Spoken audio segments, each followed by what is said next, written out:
Buenos días, tardes, noches o será hora en la que escuchen o visualicen este video, a riesgo de tener que hacer una redundancia, les traemos algunas de las desapariciones más misteriosas registradas. Tal vez haya algunas mejores, sin embargo no las conocemos. Y también cabe aclarar que este video no es ningún tipo de top, las desapariciones aparecerán en cualquier orden. Con eso dicho, comencemos con el video. Número 9. Fecha: viernes 13 de septiembre de 1890, lugar, Francia, persona Louis Le Prince. Historia.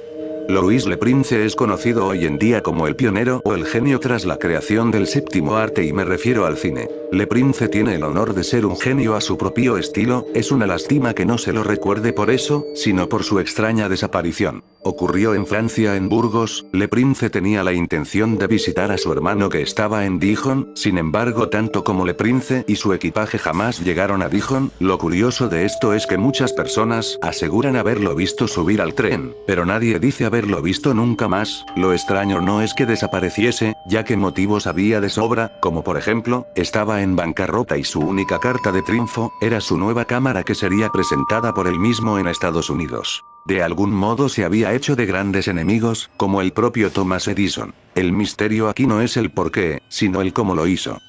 ¿Cómo hizo para bajar de un tren en movimiento? Ya que véase por donde se vea, no es la mejor idea bajarse de un tren en movimiento, a menos que tengas a otras personas esperándote en un determinado lugar, y tengas una precisión que sorprendería al propio profesor Moriarty.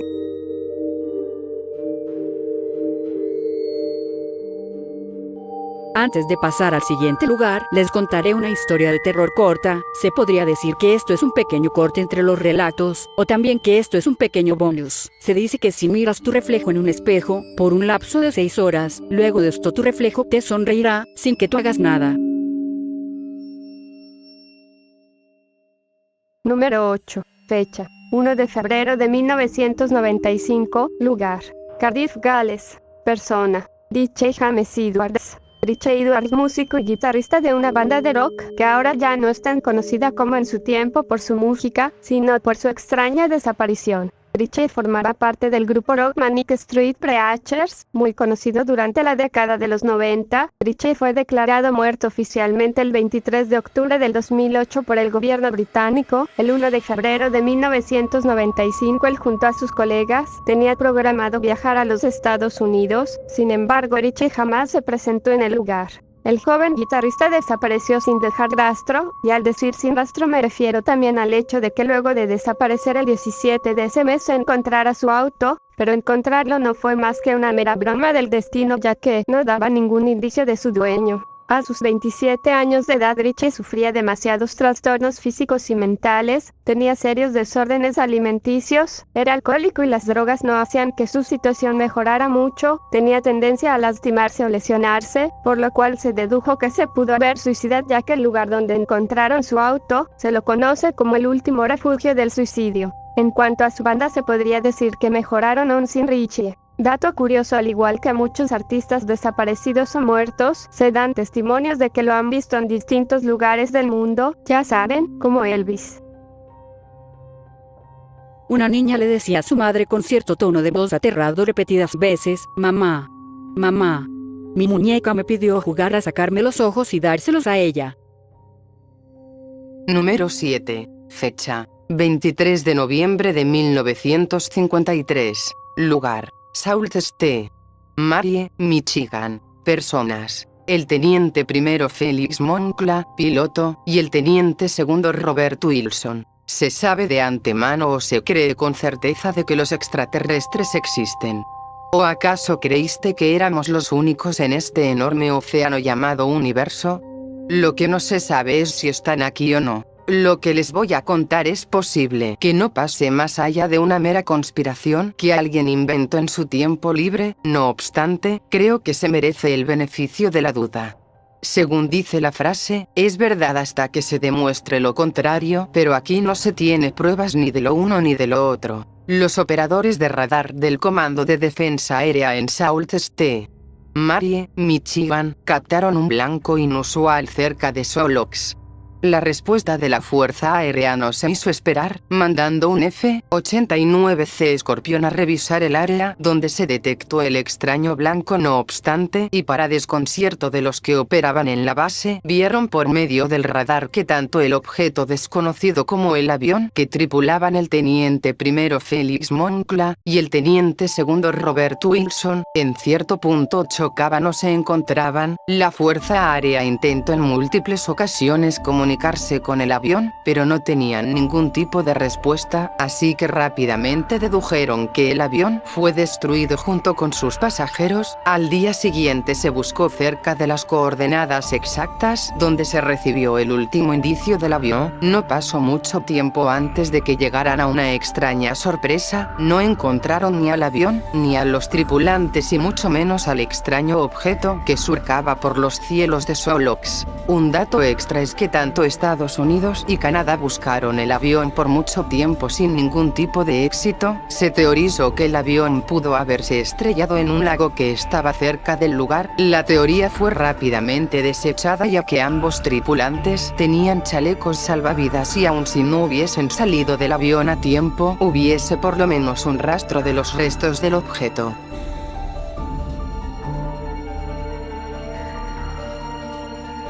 Mi hermano quiere jugar. Cuando tenía unos 8 años, me gustaba mucho jugar con Megablocks. Armaba grandes torres, para luego derrumbarlas. Una de esas veces, ya habiendo tirado otra de mis torres, me aburrí de estar en mi cuarto y fui a pedirle permiso a mi mamá para salir a jugar.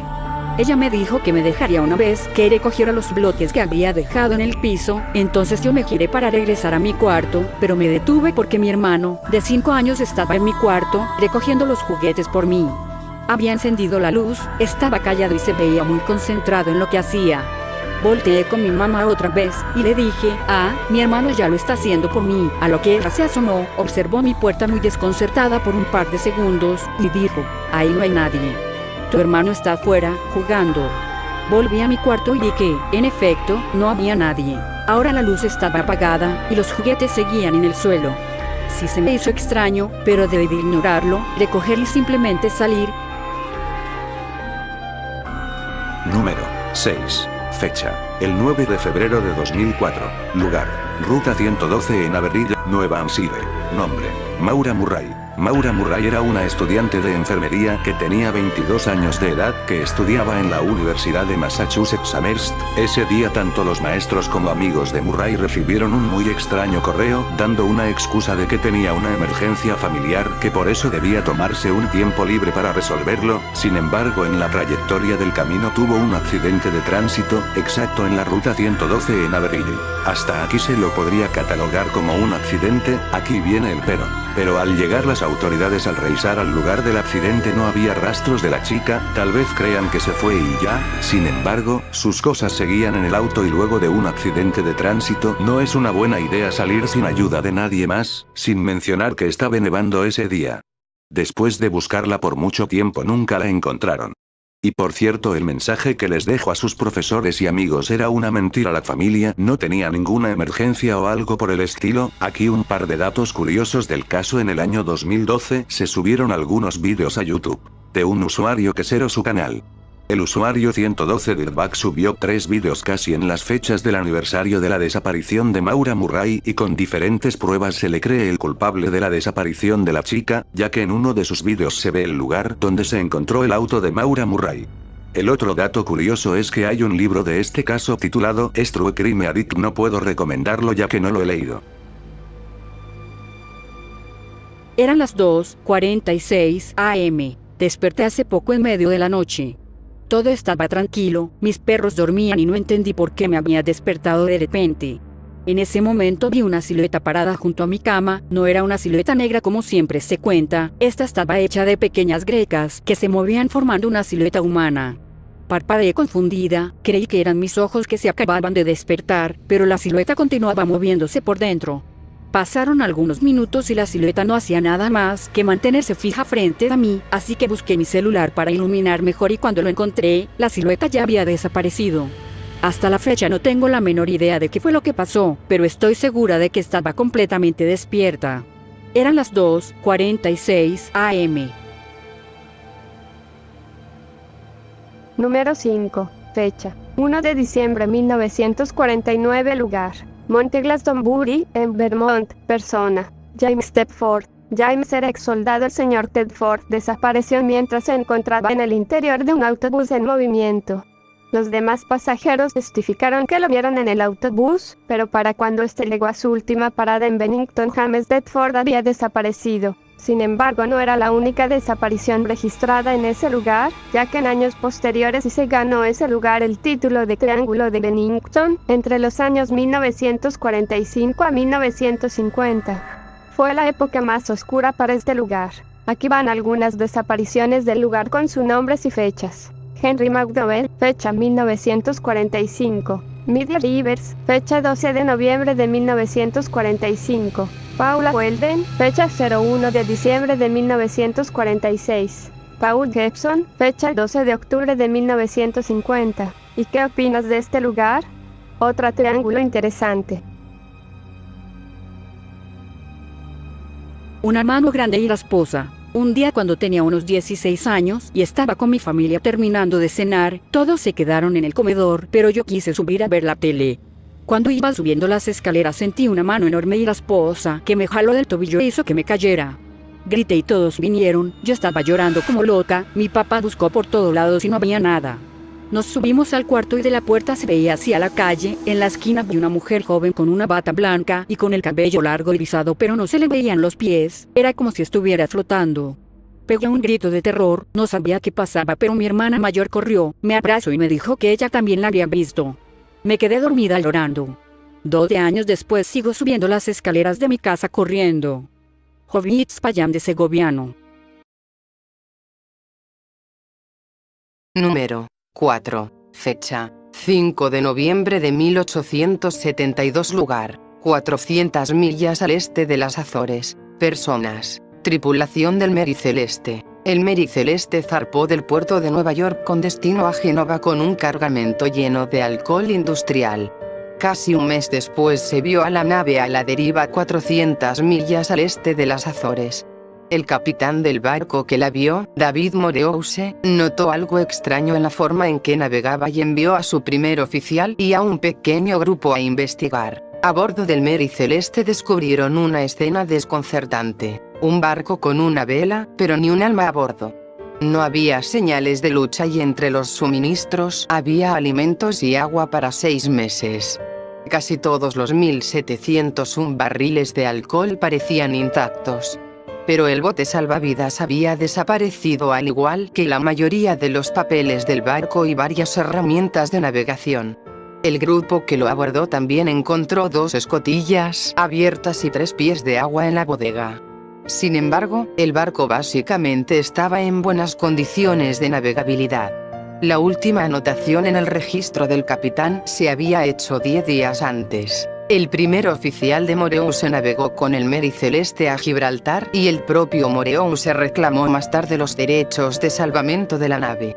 Las sospechas sobre la desaparición de la tripulación inicialmente recayeron en él. Tal vez había asesinado a la tripulación por los derechos de salvamento, pero un tribunal de vicealmirantazgo británico no encontró pruebas de ello.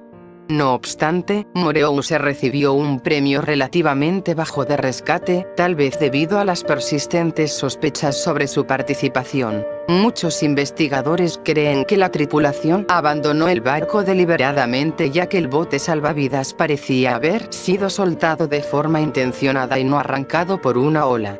Algunos barajan la teoría de que cierta cantidad del alcohol industrial se encontraron más tarde. 9 barriles vacíos en la nave se había filtrado y es posible que se produjera una explosión a causa de los humos, lo que habría asustado a la tripulación. Puede ser que hubieran dejado el bote salvavidas con la intención de ver la nave desde una distancia segura hasta que los vapores se disiparan y luego haber sido víctimas de una ola, una tormenta u otra catástrofe. Otras teorías en torno a la desaparición de la nave han sugerido un motín, la piratería, los fantasmas y un calamar gigante, mientras que las especulaciones más recientes se han centrado en que una bomba de la nave funcionaba mal. Sea cual sea la verdad, el misterio no ha dejado de fascinar, lo que ha dado lugar a varias narraciones y exageraciones, tanto en la literatura como en el cine. El loco. Los padres de Lucia y María van a una cena de negocios y las dos tienen que quedarse solas en su casa. Están aburridas, no hay nada en la tele y deciden poner la radio. Interrumpimos la emisión para ofrecerles un boletín informativo de última hora. Un psicópata se ha escapado del manicomio.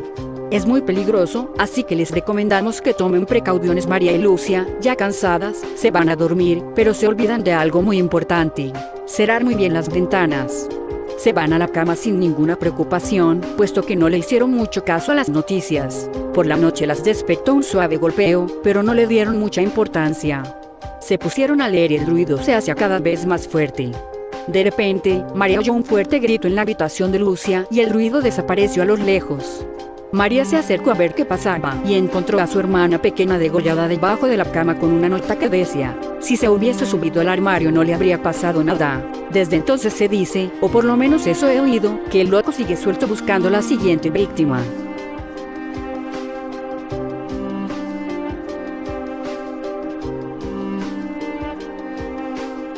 Número 3. Fecha: 1925. Lugar: la selva amazónica. Personas: Percy Harrison Fawcett. Fawcett había escuchado historias de una antigua civilización cuyos restos fueron enterrados en la selva, llena de cristales, monumentos misteriosos y torres que emitían un extraño brillo. Después de que las investigaciones preliminares revelaran algunos hallazgos importantes, aunque Fawcett era cauteloso sobre lo que estos era exactamente, el explorador, su hijo Jack y el amigo de la escuela de Jack, Raleigh Rimella, se dirigieron hacia el norte desde la ciudad de Cuiabá, en la base de la meseta Mato Grosso. Más tarde, Fawcett le dijo a sus asistentes brasileños que regresaran y envió una carta a su esposa con ellos diciéndole: no necesitas tener miedo al fracaso. Nada más se supo de Fawcett, Jack o Raleigh. Un suizo llamado Stefan Ratin informó de que se encontró con un hombre blanco viejo que se creía que era Fawcett. Ratin partió otra vez con un par de periodistas y nunca se supo de ellos. Con los años, más de una docena de expediciones han buscado Fawcett, pero ninguna ha sido capaz de probar lo que le sucedió. Dato curioso: se dice que él fue la inspiración de Indiana Jones. El cementerio. Nunca había creído en los espíritus hasta que, hace un par de meses, fui por la noche con mis amigos al cementerio. Al llegar, nos pusimos a jugar al escondite y me tocó pagarla a mí. Cuando acabé de contar escuché un ruido en la zona de los nichos más viejos y fui hacia allí, esperando encontrar a alguien. Pero no fue así. Al principio no veía nada, aunque poco a poco me fui acostumbrando a la oscuridad, y entonces le di. Era un crío pequeño que parecía estar muy triste. Yo me quedé muy sorprendido. ¿Qué hace ese crío allí? Antes de que pudiera decir algo, el crío se desvaneció en el aire. No me había asustado más en toda mi vida. Casi nadie me creyó, pero yo estoy convencido de que aquello fue real. Lo peor fue que pocos días después, buscando información, leí que 25 años antes, y esa misma noche, un niño había muerto en el cementerio en extrañas circunstancias. Sí, claro, es todo lo que un joven en su tiempo libre haría: salir a jugar en un cementerio. Ya que este video se está acabando, me voy a dormir un rato. Número 2. Fecha: el 17 de diciembre de 1967. Lugar: Cheviot-Beach. Personas: Ariolt. El entonces primer ministro de Australia fue a nadar en Cheviot-Beach, cerca de Portsea, no lejos de Melbourne, y nunca regresó. Las autoridades montaron una de las mayores operaciones de búsqueda y rescate que el país había visto, pero no encontraron rastro de su cadáver. Aunque a Holt, de 59 años, le gustaban las actividades al aire libre, era fuerte y estaba en forma, había tenido problemas de salud, incluyendo una lesión en el hombro, que algunos decían que le producía terribles dolores.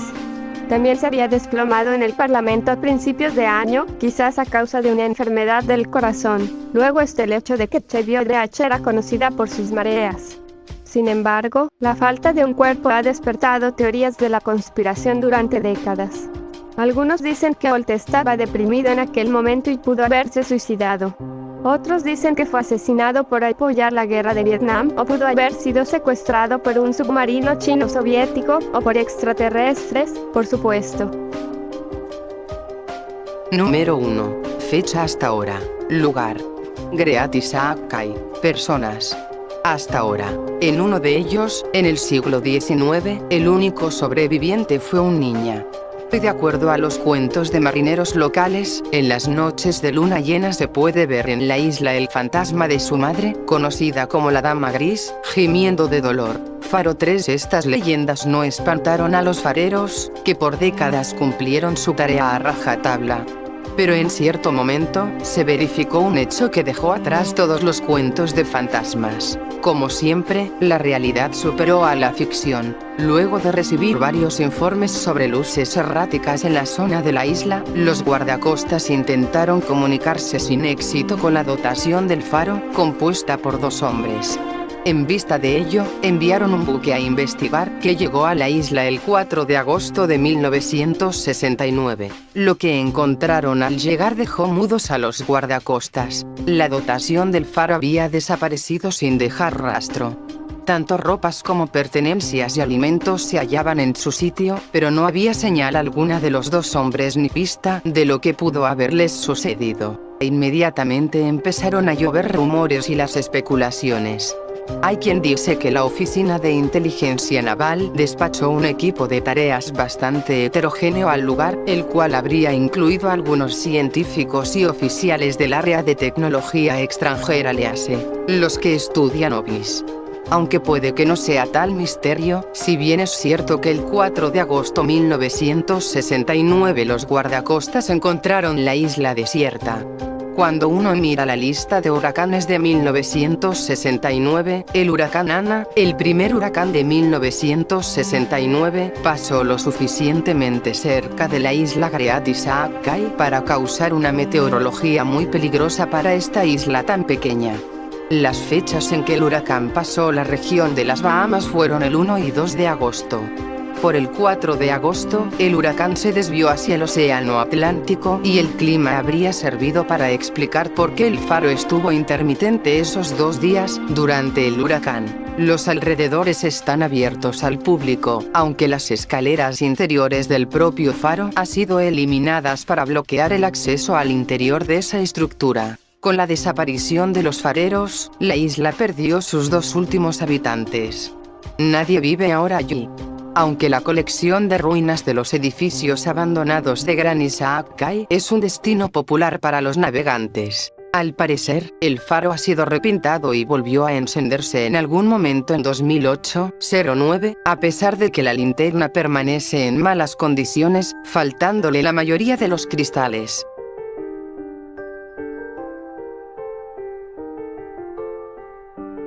Hasta aquí el video de hoy, no olviden darle like y suscribirse. Estoy teniendo un poco de tiempo libre últimamente, así que es probable de que suba un video en un par de semanas, y no el próximo mes como estoy acostumbrado a hacerlo, así que si quieren darme algún tema del que hablar en mi próximo video se los agradecería mucho. Un saludo a Heraldo Nigmaré, recuerden mi Facebook estará en la descripción, hasta la próxima, nos vemos, un saludo desde este lugar.